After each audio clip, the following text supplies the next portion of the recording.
friends, welcome to Suji's Plus சமையல். இன்னைக்கு நம்ம பார்க்க போற ரெசிபி என்னன்னு பாத்தீங்கன்னா முட்டை வச்சு ஒரு ரெசிபி தான் பார்க்க போறோம். Egg gravy.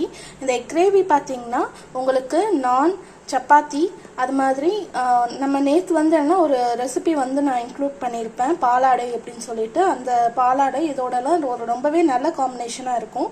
நீங்க கண்டிப்பா இது வந்து என்ன ட்ரை பண்ணி பாருங்க. என்னோட வீடியோஸ் பாக்கும்போது ஸ்கிப் பண்ணாம பாருங்க. இப்போ வாங்க நம்ம இதை எப்படி பண்ணலாம் அப்படிங்கறத பாத்துறலாம். இப்போ தேவையான பொருட்கள் என்னென்னன்னு பார்த்துடலாம். 3 முட்டை வந்து என்ன அவிச்சு நடுவுல லைட்டா வந்து என்ன கட் பண்ணி வச்சிருக்கேன்.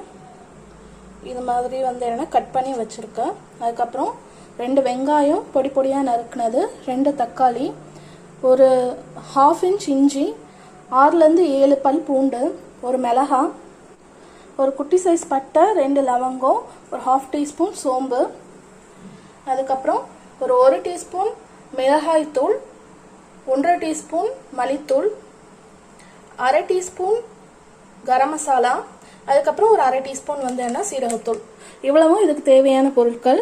உங்களுக்கு இதெல்லாம் எதுவும் டவுட் இருந்தது, உங்களுக்கு வந்து என்ன இன்க்ரீடியன்ஸில் எதுவும் டவுட் இருந்ததுன்னா டிஸ்கிரிப்ஷனில் செக் பண்ணி பாருங்கள். டிஸ்கிரிப்ஷனில் இன்க்ரீடியன்ஸோட டீட்டெயில்ஸ் வந்து கொடுத்துருப்பேன். வாங்க இது எப்படி பண்ணலாம் அப்படிங்கிறத பார்த்துடலாம்.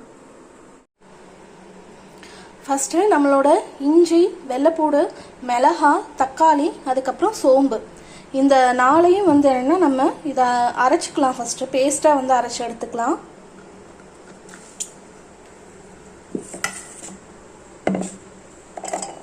வெள்ளைப்பூடு, இஞ்சி,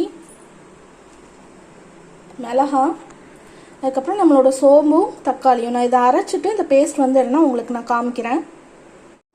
இப்போ நம்மளோட தக்காளி பேஸ்ட் வந்து என்ன ரெடி பண்ணியாச்சு. தக்காளி, இஞ்சி, பூண்டு, மிளகாய், சோம்பு இவ்வளோத்தையும் போட்டு நம்மளோட தக்காளி பேஸ்ட் வந்து என்ன ரெடி பண்ணியாச்சு.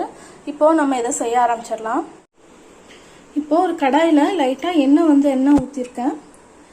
இந்த எண்ணெயில் கொஞ்சமாக மஞ்சளும் கொஞ்சமாக மிளகாய் தூளும் வந்து என்ன ஆட் பண்ணிக்கிறேன். ஆட் பண்ணிவிட்டு இந்த இது வந்து என்ன லைட்டாக இந்த எண்ணெயில் ஃப்ரை ஆகட்டும். அதுக்கப்புறம் இந்த மசாலாவில் நம்மளோட முட்டையை வந்து என்ன ஆட் பண்ணிக்கிறேன்.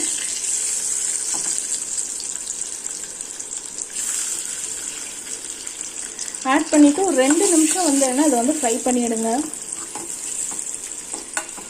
லோ ஃப்ளேமில் வச்சு ஃப்ரை பண்ணுங்கள், இல்லைன்னா மசாலா வந்து கரிஞ்சிரும். எல்லா இடத்துலையும் படுற மாதிரி திருப்பி திருப்பி விட்டு இதை வந்து என்ன நல்லா ரோஸ்ட் பண்ணிவிடுங்க.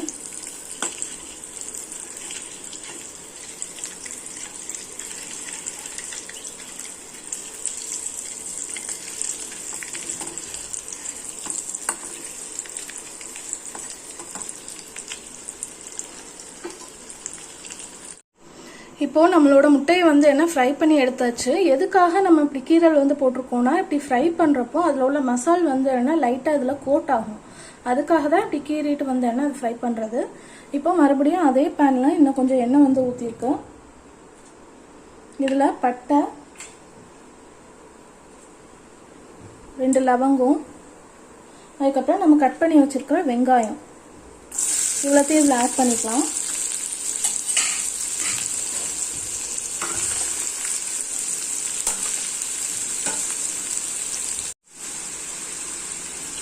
இப்போ இந்த வெங்காயம் வந்து என்ன நல்லா வதங்கி இதோட கலர் வந்து சேஞ்ச் ஆகிற வரைக்கும் வந்து என்ன நல்லா வதக்கிக்கோங்க.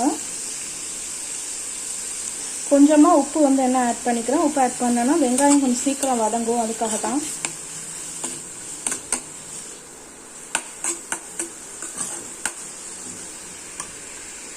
நல்லா இதோட கலர் எல்லாம் சேஞ்ச் ஆகி நல்லா செவக்க வந்து என்ன இதை வதக்கிக்கோங்க. வதக்கினதுக்கப்புறம் உங்களுக்கு நான் காமிக்கிறேன்.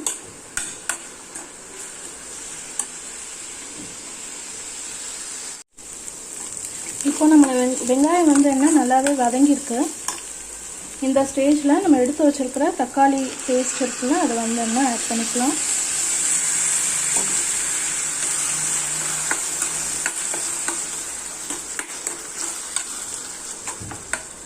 ஆட் பண்ணிவிட்டு இதோடையே நம்ம வச்சுருந்த அந்த மசால் ஜாமான் எல்லாத்தையுமே ஆட் பண்ணிடலாம்.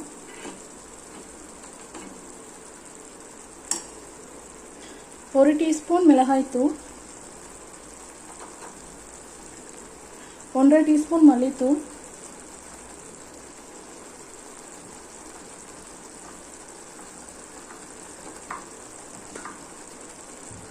ஒரு 1/2 டீஸ்பூன் கரம் மசாலா, அதுக்கப்புறம் ஒரு 1/2 டீஸ்பூன் வந்து என்ன சீரகத்தூள் வந்து சேர்த்துக்கலாம்.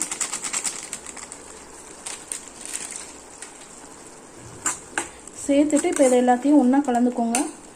இதை வந்து என்ன நல்லா வதக்கணும். இதோட பச்சை வாசனை போய் நம்ம ஊற்றுன அந்த எண்ணெய் வந்து என்ன இந்த மசாலாவிலேருந்து பிரியணும். அந்த அளவுக்கு நல்லா வதக்கணும். இதை வதக்கி முடித்ததும் உங்களுக்கு நான் காமிக்கிறேன். இப்போ அந்த கிரேவி வந்து என்ன நல்லா ட்ரை ஆக ஆரம்பிச்சிருச்சு. ட்ரை ஆகி இதுலேருந்து எண்ணெய் வந்து என்ன நல்லாவே பிரிய ஆரம்பிச்சிருச்சு. உங்களுக்கு பார்த்தாலே தெரியும் இதுலலாம் வந்து என்ன நல்ல எண்ணெய் வந்து என்ன பிரிய ஆரம்பிச்சிருச்சு. இப்போ இந்த ஸ்டேஜில் நம்ம இதில் கொஞ்சம் தண்ணி வந்து என்ன ஆட் பண்ணிக்கலாம்.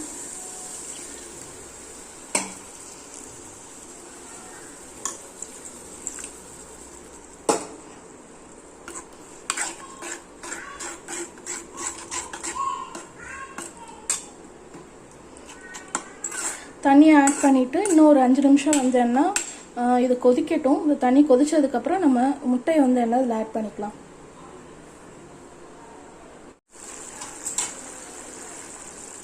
இப்போ ஒரு 5 நிமிஷம் நல்லா வந்து என்ன இந்த கிரேவி வந்து கொதிச்சாச்சு. இப்போ இந்த ஸ்டேஜில் நம்ம எடுத்து வச்சுருந்த முட்டையை வந்து என்ன இதில் ஆட் பண்ணிக்கலாம்.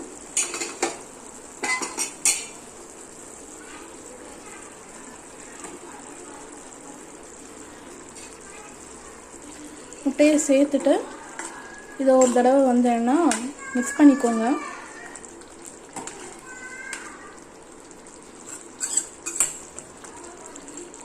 மிக்ஸ் பண்ணிவிட்டு இன்னும் ஒரு 5 நிமிஷம் வந்து என்ன இதை மூடி வச்சு நல்லா வேக விட்டுறலாம். நீங்கள் இந்த ஸ்டேஜில் வந்து என்னென்னா கிரேவிக்கு உப்பு வந்து எவ்வளவு தேவை, பத்துமா போதுமா என்ன எதுங்கிறத பார்த்துக்கோங்க. பார்த்துட்டு உப்பு தேவைன்னா உப்பு வந்து ஆட் பண்ணிக்கோங்க. இப்போ இதை நம்ம மூடி வச்சு இன்னும் ஒரு 5 நிமிஷம் வந்து என்ன நல்லா வேக விட்டு எடுத்துக்கலாம். இப்போ ஒரு 5 நிமிஷம் நல்லா மூடி வச்சு வந்து என்ன இதை நல்லா வேக விட்டாச்சு. எண்ணெயெல்லாம் நல்லா பிரிஞ்சு நம்மளோட எக் கிரேவி வந்து என்ன ரெடி ஆகிடுச்சு. நான் வந்து இதை வந்து செமி கிரேவியாக தான் பண்ண போகிறேன். அதனால கொஞ்சமாக தண்ணி ஊற்றி நான் வந்து செஞ்சுருக்கேன். உங்களுக்கு இதை விட கொஞ்சம் நிறைய கிரேவி வேணும் அப்படின்னு நினச்சிங்கன்னா கூட கொஞ்சம் தண்ணி ஊற்றி நீங்கள் கொதிக்க வச்சுக்கோங்க. இப்போ நான் இதை பிளேட்டிங் பண்ணிவிட்டு நான் காமிக்கிறேன். ஓகே ஃப்ரெண்ட்ஸ், நம்ம வந்து என்ன ஒரு ரொம்பவே டேஸ்டியான ஒரு எக் கிரேவி வந்து நம்ம இப்போ பார்த்துருப்போம். கண்டிப்பாக இதை நீங்கள் வீட்டில் ட்ரை பண்ணி பாருங்கள். ட்ரை பண்ணி பார்த்துட்டு எப்படி இருந்தது அப்படிங்கிறத கமெண்ட் பாக்ஸில் கமெண்ட் பண்ணுங்கள். என்னோடய வீடியோஸை பார்க்கறதுக்கு முன்னாடி சேனல் சப்ஸ்கிரைப் பண்ணிடுங்க, பெல் ஐக்கானை கிளிக் பண்ணிடுங்க, லைக் பண்ணுங்கள், வீடியோஸ் பிடிச்சிருந்தா ஷேர் பண்ணுங்கள்.